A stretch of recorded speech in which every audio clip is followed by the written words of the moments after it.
दर्शकों, बहुत बहुत स्वागत है आपका एक बार फिर से एक नए वीडियो में। और इस वीडियो में हम सीखेंगे हनुमान जी के कुछ विशेष गुणों को, जिससे हमारी ज़िंदगी जो है बदल जाएगी। तो आइए शुरू करते हैं एक नए वीडियो को। राम भक्त हनुमान जी रामायण के सबसे महत्वपूर्ण पात्र हैं, या कहें तो हनुमान जी रामायण के सुपर हीरो हैं। हम सभी भगवान के रूप में उनकी पूजा करते हैं। साथ ही हम हनुमान जी से वो गुण सीख सकते हैं जिन्हें अपनाकर अपनी जिंदगी में एक बड़ा परिवर्तन ला सकते हैं। बिना हनुमान जी के आप रामायण की कल्पना नहीं कर सकते हैं, यानी हनुमान जी के बिना रामायण अधूरी है। हनुमान जी परम भक्त, परम मित्र और वफादार साथी थे। इतने बलवान होते हुए भी, इतने शक्तिमान होते हुए भी, इतने बुद्धिमान होते हुए भी अहंकार से बहुत दूर हैं। भगवान के बाकी सभी अवतारों के विपरीत, जिन्हें अपने उद्देश्यों को पूरा करने के बाद पृथ्वी को त्यागना पड़ा, वहीं हनुमान जी को भगवान शिव जी द्वारा विशेष वरदान प्राप्त था। उन्हें मृत्युंजय वरदान प्राप्त हुआ, जिसका अर्थ है कि वे सदैव अमर रहेंगे। और दोस्तों, आज भी हनुमान जी हमारे बीच में मौजूद हैं। यदि हम उनकी उपस्थिति को महसूस कर सकते हैं तो वह आपके बीच में आज भी विद्यमान है। तुलसीदास द्वारा लिखी गई हनुमान चालीसा में हनुमान जी की उदारता, महानता, उनकी निष्ठा, प्रेम और मित्रता का सम्मान करने के साथ साथ उनकी बुद्धि, शक्ति, भक्ति आदि के विषय में लिखा गया है। हनुमान जी के जीवन से हम बहुत कुछ सीख सकते हैं, जो हमारी बेहतर जिंदगी के लिए, हमारी सफलता के लिए बहुत जरूरी है। तो आइए सीखते हैं हनुमान जी के जीवन से कुछ अच्छे गुण जो हमारे जीवन को बदल देगी। सबसे पहला पॉइंट, अहंकार कभी न करें, सदा झुक कर रहें। जब हनुमान जी सीता जी का समाचार लेकर सकुशल वापस आए तो सभी ने उनकी प्रशंसा की।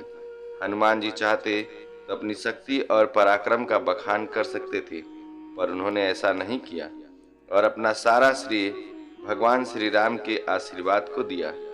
हनुमान जी इतने शक्तिशाली हैं, इसके बावजूद उनमें अहंकार नाम की चीज नहीं है।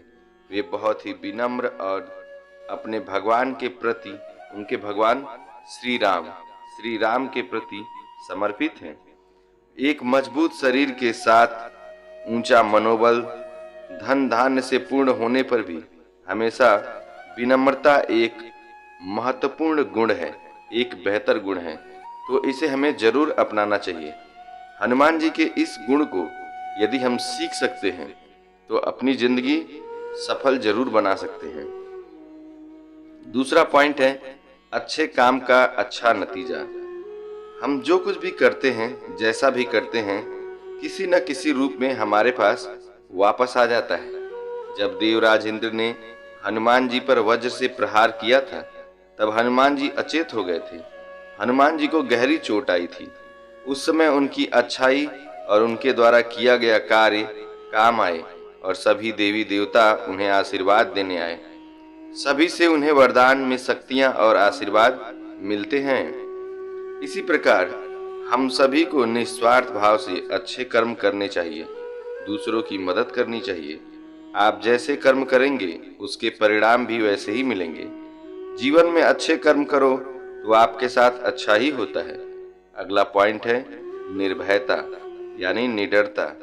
हनुमान जी निडरता का उदाहरण है। निर्भय होकर अकेले लंका जाते हैं और पूरी लंका को जलाकर वापस आ जाते हैं। हालांकि हम सभी हनुमान जी की तरह शक्तिशाली नहीं हैं, पर अपने फैसले हम सभी को निडरता से लेने चाहिए। अन्याय के खिलाफ निर्भय होकर आवाज उठानी चाहिए। अपने आप पर भरोसा आपको निर्भीक बनाता है। अगला पॉइंट है निष्ठा, यानी वफादारी। रामायण में हनुमान जी ने कई बार प्रभु श्री रामचंद्र जी के प्रति अपनी निष्ठा का परिचय दिया है।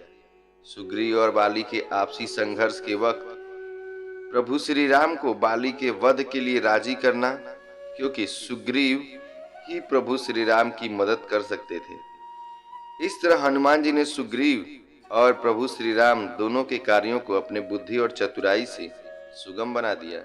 यहाँ हनुमान जी की मित्र के प्रति परम निष्ठा और आदर्श स्वामी भक्ति हम सभी के लिए एक बहुत बड़ा सीख है।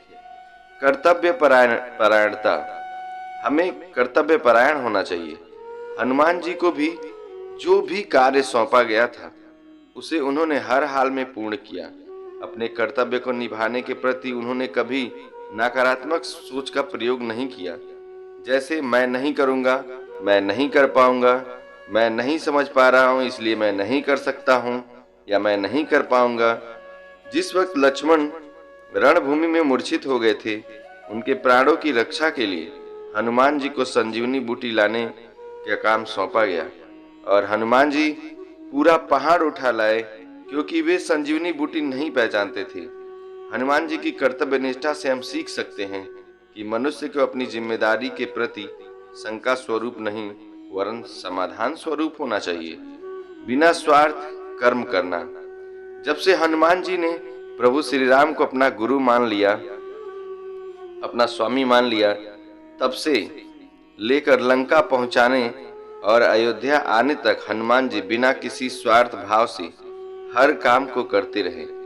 श्री राम के प्रति उनकी भक्ति निस्वार्थ थी। हम जब भी कोई काम शुरू करते हैं तो उसके लाभ, उसके परिणाम की चिंता पहले करने लग जाते हैं। हनुमान जी द्वारा हम सीख सकते हैं कि काम करो लेकिन स्वार्थ भाव से नहीं, पूरी निष्ठा से, बिना किसी स्वार्थ के।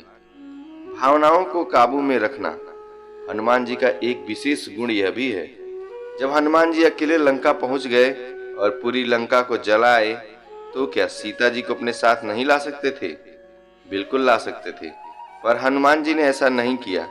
वह प्रभु राम के दूत बनकर गए थे। उन्होंने सीता जी से कहा, मैं चाहूं तो आपको अभी रावण की कैद से मुक्त कराकर ले जा सकता हूं, पर मैं ऐसा नहीं करूंगा, क्योंकि आपको रावण की तरह चोरी से नहीं ले जाऊंगा, बल्कि प्रभु राम रावण का वध करके पूरे सम्मान के साथ आपको ले जाएंगे। हनुमान जी ने अपनी भावनाओं पर काबू रखा। उनके इस गुण से हम यह सीख सकते हैं कि हमें अपनी भावनाओं को काबू में रखना चाहिए। किसी भी स्वार्थ से विचलित होकर अपने लक्ष्य को नहीं त्यागना चाहिए। अगला पॉइंट है मैनेजमेंट यानी प्रबंधन। मन, कर्म और वाणी पर संतुलन, यह हनुमान जी से सीखा जा सकता है। हनुमान जी मैनेजमेंट के सबसे बड़े गुरु हैं। लंका पहुंचने से पहले उन्होंने पूरी रणनीति बनाई। असुरों को इतनी भीड़ में विभीषण जैसा सज्जन ढूंढा। असुरों की इतनी भीड़ थी वहां पे, लेकिन उसमें भी उन्होंने विभीषण जैसे सज्जन को ढूंढ लिया, उससे मित्रता की और सीता माँ का पता लगाया। भय फैलाने के लिए लंका को जलाया, विभीषण को प्रभु श्री राम से मिलाया। इस प्रकार पूरे मैनेजमेंट का काम को अंजाम दिया। एक बढ़िया मैनेजमेंट बनाकर कठिन से कठिन कार्य को सरल किया जा सकता है। आई होप कि ये सारे हनुमान जी के गुण आपको बहुत अच्छे लगे होंगे। यदि आप भी हनुमान जी के भक्त हैं तो चैनल को सब्सक्राइब करके वीडियो को लाइक करना बिल्कुल मत भूलिएगा। जय जय राम, जय सिया राम।